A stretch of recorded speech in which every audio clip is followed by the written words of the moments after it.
네, 안녕하십니까. 농산물 품질관리사 관계법령을 담당하는 이영표입니다. 자, 여러분들 만나서 반갑고요. 이번 강의에서는 우리 시험에 관한 기본적 개관사항을 한번 설명드리도록 하겠습니다. 자, 여러분들 우리 농산물 품질관리사 시험은 1차 시험하고 2차 시험으로 나눠졌죠. 나눠지고요. 1차는 4과목, 그죠? 그리고 2차는 2과목을 봅니다. 자, 간단히 말씀드리면 일반점들 우리 1차 시험은 자, 4과목인데 자, 객관식 문제로 출제가 됩니다. 그죠? 객관식 문제고 자, 25문항이 출제가 됩니다. 각 과목당이에요. 과목당 25문항이 출제가 될 것이고요. 아울러서 사지선다형이다 이렇게 보시면 됩니다. 그래서 1차 과목으로 되어 있는 우리 과목이 4과목인데요. 자, 먼저 1과목이 농산물 품질관리 관계법령입니다. 관계법령이 있고요. 그죠? 관계법령. 자, 두 번째는 온해 작물학이 있죠. 그래서 온해 작물학이 있습니다. 자, 세 번째는 수확 후 품질 관리가 있지요. 있고, 자, 또 네 번째는 우리 농산물 유통론입니다. 유통론. 자, 그래서 기본적으로 4과목이 자, 객관식으로 출제되면서 각각 25문항이 출제가 되기 때문에 총에서 100문항이 출제된다고 생각하시면 되겠죠. 그래서 1차 과목이 이렇게 있고요. 자, 2차 과목은 보통들 우리 서술형하고 단답형 문제죠. 그래서 기본적으로 단답형이나 내지는 서술형 문제다 라고 보시면 되겠고요. 자, 기본적으로 20문항이 출제가 된다고 생각하시면 됩니다. 2차 과목은 두 가지 과목이 있는데요. 자, 우리 농산물 품질관리에 관련돼 가지고 품질관리 실무가 있죠. 자, 그래서 농산물 품질관리 실무 이게 있고요. 자, 두 번째는 우리 농산물에 관해서 등급 판정 실무가 있습니다. 등급 판정 실무. 자, 그래서 우리 1차 4과목, 2차 2과목.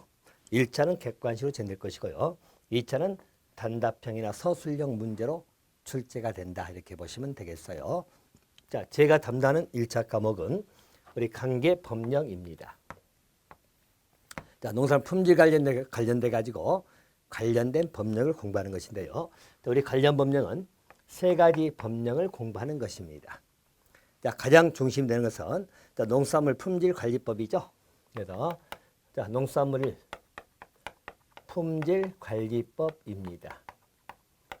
줄여서 농품법이라고 할 거예요. 그래서 우리 농품법, 농산물 품질관리법 있고요.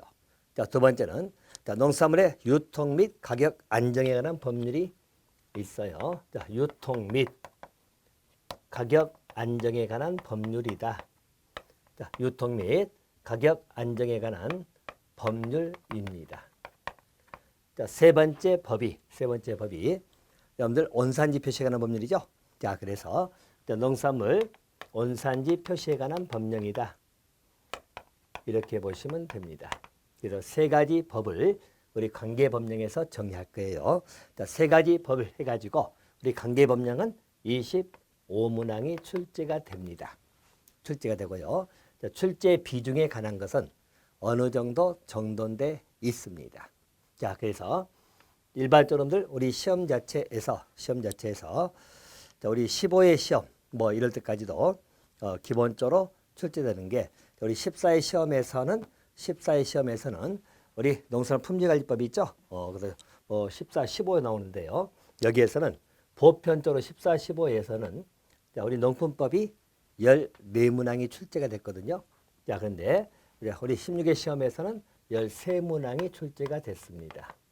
그리고 유통가격 안전한 법률에서는 9문항이 출제되고요. 자, 이게는 3문항이 출제가 됐습니다. 자, 전통적으로 온산지 표시가 법률이 2문항이 출제가 됐는데 1문항이 더 늘었고요. 그리고 농품법이 14문항인데 1문항이 줄었어요.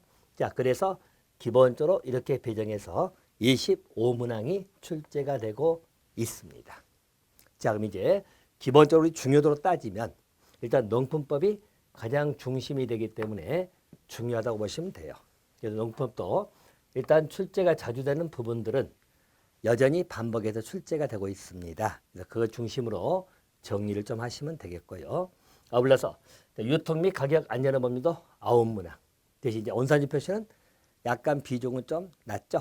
그래서 보통 2문제 나오다가 이제 3문항이 올해 출제가 됐으니까요. 이렇게 보시면 되겠습니다.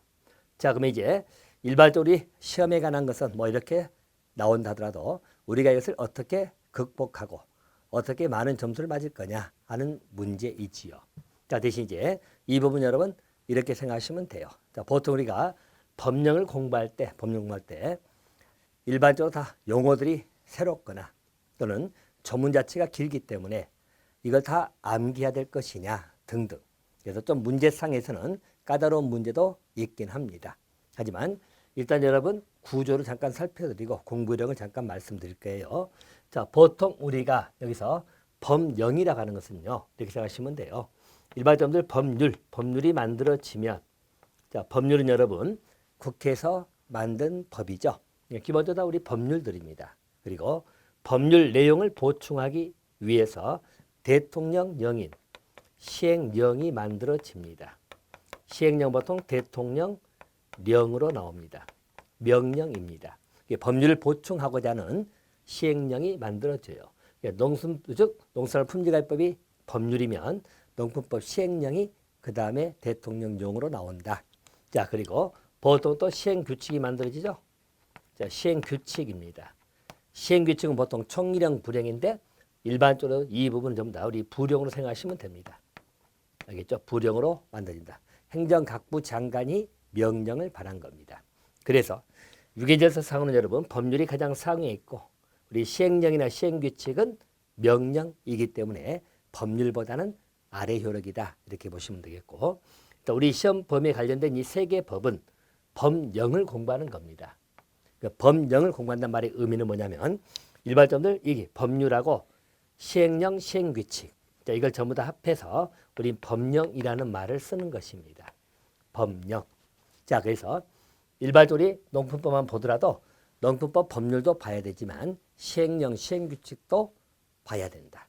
역시 같은 시험범위라고 생각하시면 됩니다. 그래서 실제 법 하나를 보다도 세 개의 법을 보는 효과가 있긴 있어요. 하지만 시행령, 시행규칙은 좀 더 내용이 세세한 부분이고 시행규칙이 가장 세세하다고 생각하시면 돼요. 근데 이 모든 내용을 완벽하게 암기는 어렵고요. 우리 시행령, 시행규칙은 법률에 연계해가지고 중요 부분을 중심으로 정리하시면 되겠고 자, 그런 부분들이 교재에 다 반영해서 교재 구성이 돼 있다고 생각하시면 돼요. 그래서 우리 법령의 범위를 어디까지 볼 거냐는 여러분 크게 신경 쓰지 마시고 일단은 우리가 정리하고 첫 번째가 교재 내용에 충실하면 됩니다. 자, 이 점을 항상 기억하시면 돼요. 교재 내용에 충실해가지고 정리를 하시면 될 것 같다. 이거 봐두시고요. 자, 두 번째. 또 그러니까 이제 교재 내용이 너무 많다라고 이야기하신 분도 있죠. 자, 그래서 그 부분은 저하고 강의 과정을 통해서 뭐가 중요하고 어느 것은 가볍게 봐야 되고 그 경중 문제입니다. 그래서 교재 내용에 선별적인 공부. 자, 선별적이라고 하는 것은 자, 말 그대로 우리가 강약 조절 생각하시면 됩니다. 그래서 중요한 부분, 좀 더 덜 중요한 부분. 자, 그것을 선택해 가지고 여러분들 학습을 하시면 되는데 이 선별적인 부분은 여러분이 할 문제가 아니고 그건 제가 조정을 해 드릴 겁니다. 그래서 어느 부분은 기출이 많이 되고 중요 부분이다. 그러면 좀 더 자세하게 공부해야 될 것이고 어느 부분은 좀 약하다는 것은 출제 확률이 좀 낮다라고 하는 것은 좀 가볍게 치고 넘어가든지 아니면 건너뛰든지 자, 그렇게 해서 정리를 하셔야지 이걸 한 자도 안 빼고 다 암기하겠다. 이것은 잘못된 내용이에요. 그래서 그 선별적인 작업을 할 것이고 이 부분은 저 믿고 따라오시면 제가 강조하는 부분 또는 좀 더 가볍게 보는 부분 설명 많이 하는 건 강조한다고 생각하시면 되겠고요. 설명을 좀 약하고 넘어가는 것은 이거 좀 더 중요도가 낮구나 그렇게 생각을 하시면 될 것 같습니다. 자, 또 한 가지 우리 학습 방법론에서는요. 선별적으로 하더라도 어차피 법 조문들이에요. 조문들은 문장화돼 있기 때문에 그 문장의 용어도 어렵지만 일반적으로 어떤 걸 암기해야 될 건지 문장을 한 자도 안 빼고 외우기는 무리잖아요. 한두 개도 아니고요. 자, 그래서 정리컨대 우리 이 학습을 하더라도 일단은 영어 부분은 항상 기본적으로 정리하시고 영어 부분요. 자, 그리고 키워드 공부입니다. 알겠죠? 그래서 핵심 단어라고 하시죠. 기본적으로 우리 키워드 공부를 하시면 됩니다. 알겠죠? 그래서 키워드 다시 말해서 핵심 단어를 중심으로 정리를 한다라고 보시면 되겠고요. 핵심 단어는 어느 것이 중요하다라고 말씀드리면 객관식 문제에서는 그것을 바꾼다는 이야기죠. 자, 경우에 따라 숫자가 중요할 수도 있어요. 2년인데 1년 나올 수도 있고 또 경우에 따라서는 취소하여야됨에도 불구하고 할 수 있다.